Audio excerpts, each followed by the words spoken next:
jet sprinting eyes of the world will be focused on New Zealand during the month of January, and more especially on Auckland and the Meremere Sprint Bowl, 40 kilometres south of the city.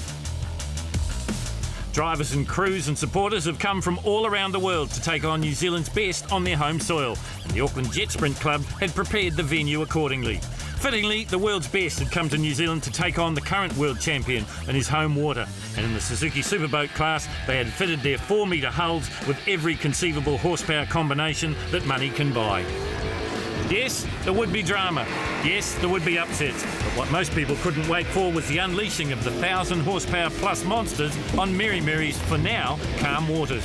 Looking to knock the crown from the world champion Kiwi Peter Cowie was Australia's unlimited champion Fonzie Mullen.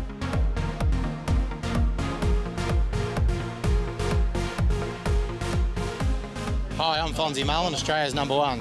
Mullen had been a frequent visitor to New Zealand and had taken on the Kiwis' best and beaten them. Mate, we're here for one thing, and that's #1. So I've ran second before, and second's not on our radar. I'll be 100%.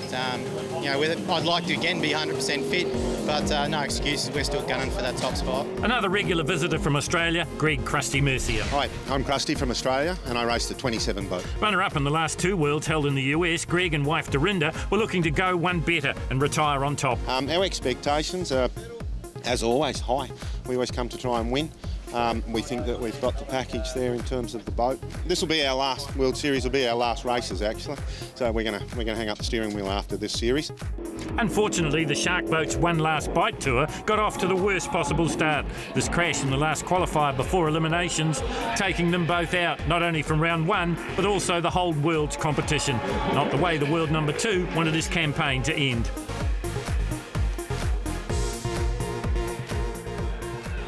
Hi, I'm Daryl Hutton, driving American Automotive from Australia. While driving for Australia here, Daryl Nuts Hutton is a Waikato-raised Kiwi, racing superboats here in New Zealand before moving to Australia and claiming the unlimited title.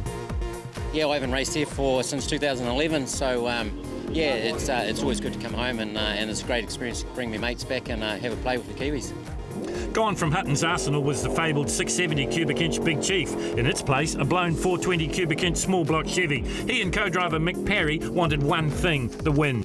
The fast-talking Aussies knew who they'd be looking out for. Cowie. Ultimate professional #1, but he's done a bit of that lately, so that'll be interesting. Rob Coley. Madman in a little guy's body. And you've got Richard Burt and Glenn too, it's it's going to go anyway. Cowie is he's always an unknown package, he lives the sport, and so he's got that advantage over all of us no matter what.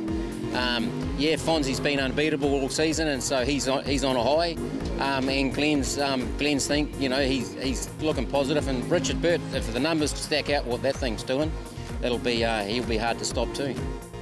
Hutton and the Phoenix Lubricants American Auto Parts Stingray had his problems, this in qualifying round 4. A few repairs and they were back into the thick of it come eliminations. The 2014 WA champion Cheryl Welch had come all the way from Perth, but would not make the all-important cut in the Natwell Racing Macraft. Son Jamie, double driving the boat, would go much better. Featherston farmer Scott Donald in his sprint car engine 410 Sprint Tech was making his world's debut. He and navigator Nicole Reesby gone before the top 16. Their 54.361, an improvement by over a second from their previous best. Graham Hill and Amanda Kitto in Liquid Gold were picked by plenty to go all the way, but before eliminations they had posted only one clear run. Savaged by gremlins and some off-track excursions, they'd still make the top 12 cut. How hard was Robert White trying? Very hard. He set the long jump distance record with this. The 520 Sprint Tech G-Force would be repaired and make the top 12. So plenty of eliminations still to come, and we meet some of the Kiwis after the break.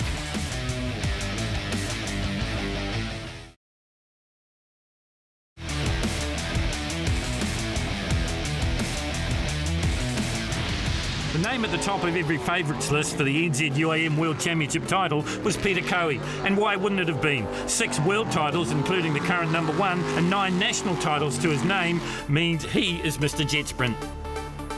Whether you've got 15 boats or whether you've got 25, the top 10 are invariably the guys that everyone's aiming for, you know. So, I mean, we've got a 2-round World Championship, round 1 here at Meremere, round 2 in a week's time down Bay Parks in the stadium. The Canterbury native is a true student of the sport, calculating and analysing every facet of his performance. 1 place, 1 point, all the way from 30 down to 0. So very cutthroat, hard to get an advantage. But on the positive note, keeps the championship alive, you know. Someone can have a bad run, end up 3rd tomorrow, have a win at Bay Park, and who knows, you know, like it's all on. A 2-time national Superboat champion in 2011 and 2012, the same year he claimed his world title, means that Lake Manel is a threat. G'day, I'm Lake Manel, and we're 66, me and Lake Manel, knacky hardcore boat. Watch us, we're racing for New Zealand, the world's look out. Leighton, you've done it before, you're a past world champion. What's it going to take to be a world champion again here in this series? Hey, we've got a real good package this year. We've got one hell of a boat. This thing's pumping out some serious horsepower, and the Stinger, it's a new hull for me. I've always driven Sprint Tech, but I'm really happy with it. It's handling sweet as a nut, so just a little bit off the pace, as we normally do, tortoise in the hair, and we'll just watch what's going on and maybe pounce right towards the end. So that's the plan. Anybody that's seen this crash will never forget it. Amazingly, in next to no time, Rob Mad Dog Coley is world's ready. Hi, I'm Rob Coley, driver of Poison Ivy, here at the World Championship, and we'll be here at the end of the day. Cheers. At the moment, everyone seems to be going out and going pretty hard, but I'm happy just to chip it off, and we'll be there when we need to be there, and we've done it before and we know we can do it. Hi, I'm Richard Murray. I'm the driver of the Mean Machine, number 43, representing New Zealand, and go the Kiwis. Rich, we're on the eve of the first round of the Worlds. What's your expectations come the next 2 weeks? Ooh, I hope to win it, really. Be good. Quite a simple answer. Use your head before your foot, but at some stage you've got to do both. Exactly. Yeah. In an ironic twist of fate, the defending Group A world champion is a superboat driver from Milton on New Zealand's South Island, Dave Hopkins. It's a neat tale. Supermotor blew before we sent the boat to the States, and we managed to get a motor built in the States in 4 weeks, and we put in the boat and raced Group A, and it paid off and come home with the title. And now I'm running the boat with the Supermotor after we blew the Group A motor at the start of the season when we got back to New Zealand. After a long spell away from the sport, Invercargill fisherman Rob White and Devil's Advocate was making a comeback here at the UIM Worlds, and he was fast gathering a following for his bin it or win it attitude.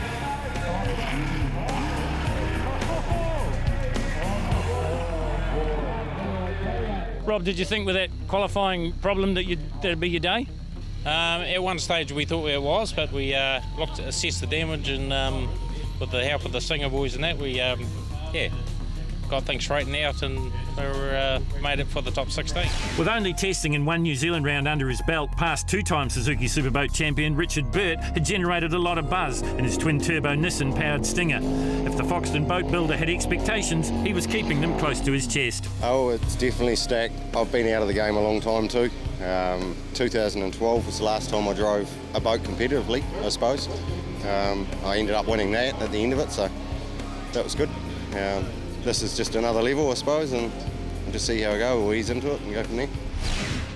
So stunning was their debut win at round 1 and a second at round 2 of the New Zealand Superboat champs. Even if they wanted to, Darren Todd and Glenn Head couldn't fly under the radar in Altherm window systems. There's definitely been some hopes and expectations in our camp, probably personally more than anything else. We've put ourselves in the best gear we could possibly do for this season to have a pretty serious crack at this world title, and we'll be definitely going for it. It's going to be an achievement, I reckon, to get to the top 5. Yeah, well, that's right, and we've said that between ourselves as well. That top 8's definitely going to have to be a lightning fast run just to make that top 5, and then same thing with the top 5, making it through to the top 3. I mean, and hey, if it does end up going back on count back for the 2 rounds, then it's going to be really important to lay down a real fast time come that top 5.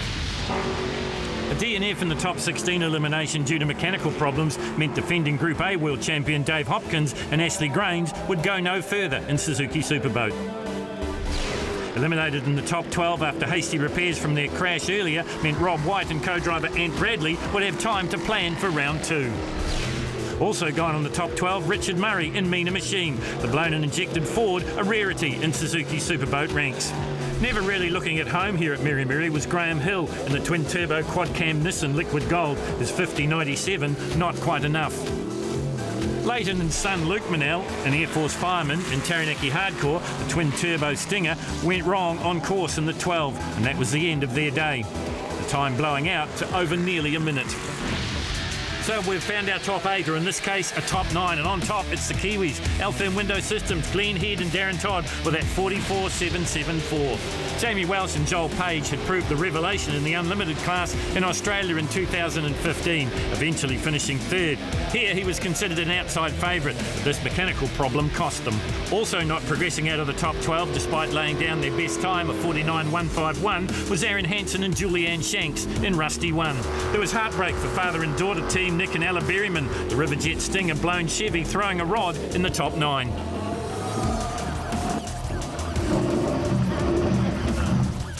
Rob Coley's tactic of chipping away throughout the early morning was paying off. Here navigator Kelly Manell throwing down a 47.302 to make it to the 5. Also into the 5 after this 45.506, Fonzie Mullen and Kiwi navigator Tanya Ironmonger in their twin-turbo Jetsprint Tech, the only Australian to do so. Daryl Hutton has always had the talent and the speed, but luck is what's deserted him at his past Worlds campaign, and it deserted him here at Meremere as well. You push the boundaries, you're trying to find their last 5%, 2%, 1%, and I turned in too early and clipped the inside corner, and then you just become a passenger, mate, you're off. A spectacular exit for Hutton and another spectacular performance for funeral director turned boat builder Richard Burt and his business partner's daughter Claire Roberts, the navigator. They had the Nissan Stinger around the track in 45.784. On a track that had seen him upside down for the first time at round 1 of the New Zealand Champs this year, Peter Coe tamed the Meremere rotation with a 45.702. Carrying on from their blistering New Zealand Championship form with Glenn Head and Darren Todd. First combo into the 44s in the top 12. They repeated the dose here again in the 8. Topping the timing charts with a 44.928.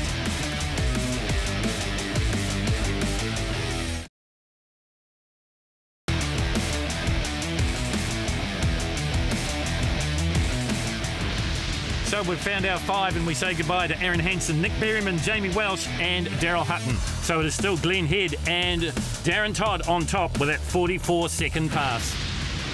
So this is the top 5, and first to go it is Rob Coley and Kelly Manell. Rob's been competing in Australia in the off-season, finishing 2nd in the Unlimited Championship. Let's see what he can do here at the World Championship. He had a pretty tough Worlds 2 years ago in the United States of America, had a bad crash and broke his ankle, but kept on racing. They built him tough in Wanganui because that's where Rob Coley's from. Have a look at the split time here for Coley, 23.286.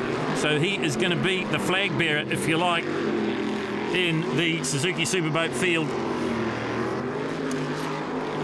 The boat is Poison Ivy, Mouth Fresh are the sponsor. You see the way it just sits nice and flat on the water, round the speed bowl at the top end of the circuit, and now back through the crisscross and up to the top end of the track. This is a fast track, but it's got lots of technical little bits and pieces in it as well. 47.378, so he's gone faster than he did in the 8.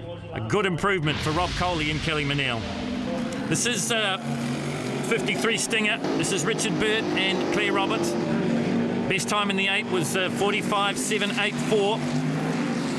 These guys have just been getting faster and faster and faster, and you've got to take your hat off to Claire Roberts because this is the first time she sat in the navigator's seat in anger, if you like. They've done lots of testing, but they only had one aborted round in the New Zealand Championship, so they're still pretty much in untested ground. 22.327 at the split for Richard Burt, the past 2-time champion here at Meremere, round 1 of the UIM NZ World Championships for jet sprinting.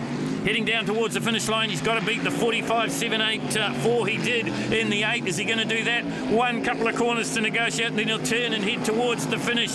Timing beams 44.561. That's the first 44 we've seen today. So Richard Burt and Claire Roberts heading in the right direction. Peter Coe 6 times the world champion, 9 times the national champion. He carries the number 1 on the boat because he is the defending world champion. Best time in the top 8 was a 45.702, but he's just watched Richard Burt throw down a 44. What is the response going to be? The other thing you've got to keep in mind is you don't have to reinvent the wheel every second round. You've only got to make the elimination cut. But it's a bit hard telling these guys that.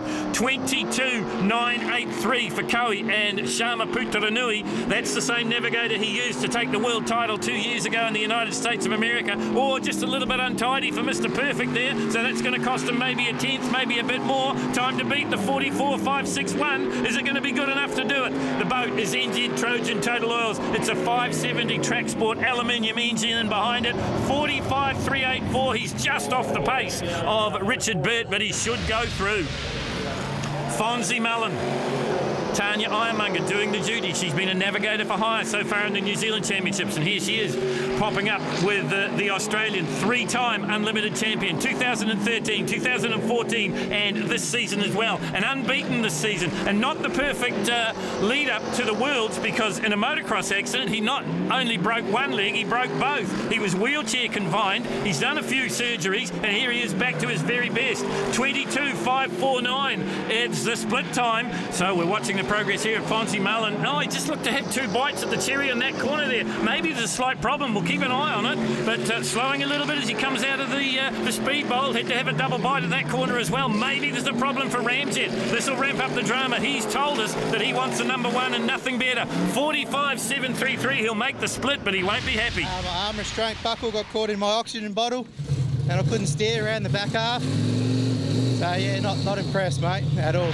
Well, it's the little things that can cost you.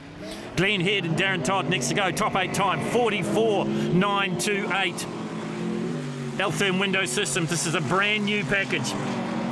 Running the engine that they ran last year, the twin turbocharged Chevy in a Sprint Tech hull.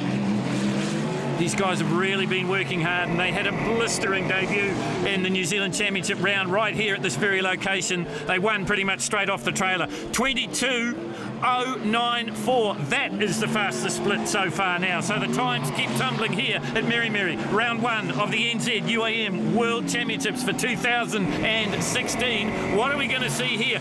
Are we going to see a sub 45-second run? Have a look how close he gets to the tyre wall here. He has given it absolutely everything. 1 corner to go, full throttle blast under the timing beam, 45.232. Will he be happy with that? Well, it's good enough for Glenn Head and Darren Todd to make it into the 3, so they're guaranteed to be on the podium, but they're all chasing Richard Burt and Claire Roberts. It is the defending world champion to go first, Sharma Putaranui, doing the navigational duties for Peter Koei, just as she was in her debut at the Worlds 2 years ago. Remember, all the other times now mean absolutely nothing. They're good for a reference point, but that's all. Best time for Peter Koei so far was that 45.384. That was in the top 5. Has he cleaned up his performance? Has he made slight adjustments to the boat? 22.619 at the split. Not quite the split times we saw from Head and Todd. But as I said, it doesn't matter. You've only get to the finish now. That's all that matters here as you're on board with the NZ Trojan Total Oils boat. Peter Koei heading down towards the finish line now. Sharma Putaranui doing her job brilliantly. 1 sweeping corner to come, and it's a 44.746. Well, he pulls it out every single time. When it matters, Koei comes up with the goods. You know, we've had to deal with our fair share of adversity to get to the final, and so to actually be in the final was awesome, you know, and a real privilege. This is Glenn Head and Darren Todd. The boat is L-Therm window systems. Have a look on the clock on the left-hand bottom of your screen. That'll tell the tail of the tape, if you like. They have made some subtle adjustments to this boat. It seems to be sitting on the water a little bit better, and these guys really know how to pedal it. We saw that when they debuted in Suzuki Superboats last year in New Zealand, coming up with the number 3 plate. Wants to go 2 better, and he said his ambition, and he tells everyone, is to win the World Championships. 21.084, the first sub-22-second split for Glenn Head and Darren Todd out of Hamilton. L-Therm window systems is the boat. Twin turbocharged Chevy sits behind the driver and the navigator. It's a Sprint Tech hull. It's a big, big commitment for these guys this season. They have ramped up in every form of preparation. What are we going to see here? Another 44-second clocking. 44.481 for Glenn Head and Darren Todd. That puts puts the acid on Richard Burt, and he's still to come. And here he is, the two-time champion. Hasn't raced a boat in Angus since 2012. Now a boat builder with his business partner, Kevin Roberts. It's Kevin's daughter, Claire, doing the navigational duties here. 53 Stinger is the boat. Richard builds the boat, and he drives them, and he drives them fast. He was the first one into the 44s. Let's see what he can do. And listen to the Nissan, you hardly hear it working, but it is working. It's tunable up to 1,500 horsepower. The split time for Richard Burt was a 21.861, so it's going to be desperately close. Oh, and it looks like he's just overdriving a little bit there. That cost him a tenth, maybe a little bit more, and that could be the difference between gold and silver when they stand on the podium. What's it going to be for Richard Burt and Claire Roberts? The boat just gets a little bit untidy as he comes into the sweeper at the top end of the track. It's a 45.13, and that means that Glenn Head and Darren Todd draw first blood here at the Worlds. They win the Suzuki Superboat. Definitely overdrove the last run. Rusty, nerves, whatever, but I think the cobwebs have been blown out. I'd say so. Do you agree? Definitely, yeah. That's what you're looking for? Absolutely. You know, this first round of the Worlds, and that's exactly what we wanted to do. You said to me earlier on you thought a 43, 44.0 is not far off it. Well, 43 would have got it, wouldn't it? Congratulations, mate. Roll on to Bay Park. Well done. Thank you very much, Phil. So the victory lap for Glenn Head and Darren Todd. All the hours of working away, toiling into the wee smalls in the workshop have paid off.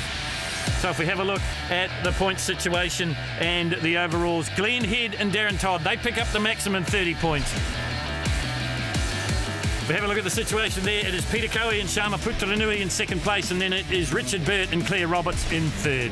Well, we do it all again next week, but we do it in front of an expected crowd of over 15,000 people. The ASB Bay Park Stadium is the home of the last round of the NZ UIM World Jet Sprinting Championships. We'll see you there.